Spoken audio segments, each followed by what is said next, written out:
Ερώτημα. Τι σχέση έχει η διαπραγμάτευση με το πρωτοσέλιδο των νέων της 10ης Ιανουαρίου? Επανάσταση κατά του καρκίνου. Έρχονται τα προσωποποιημένα εμβόλια. Τα νέα σκευάσματα θα είναι στοχευμένα αναπάθηση και οργανισμό κτλ.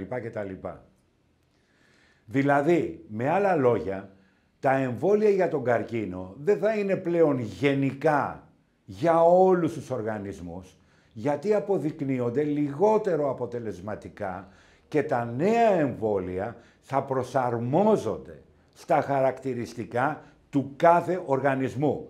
Δηλαδή, θα μοντελοποιούνται σύμφωνα με τα χαρακτηριστικά του κάθε οργανισμού ξεχωριστά.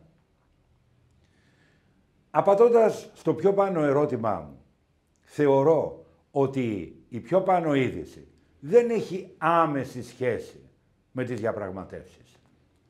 Εμέσως όμως, η είδηση αυτή επιβεβαιώνει την αξιοπιστία της σχολής σκέψης μας στις διαπραγματεύσεις, όπως αυτή αναπτύχθηκε εδώ και 16 χρόνια.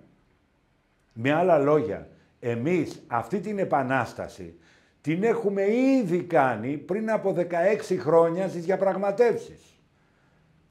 Αφού ο τρόπος που αντιμετωπίζουμε το διαπραγματευτικό περιστατικό βασίζεται στη μοντελοποίηση των χαρακτηριστικών του κάθε περιστατικού και όχι σε γενικές προσεγγίσεις και δογματισμούς.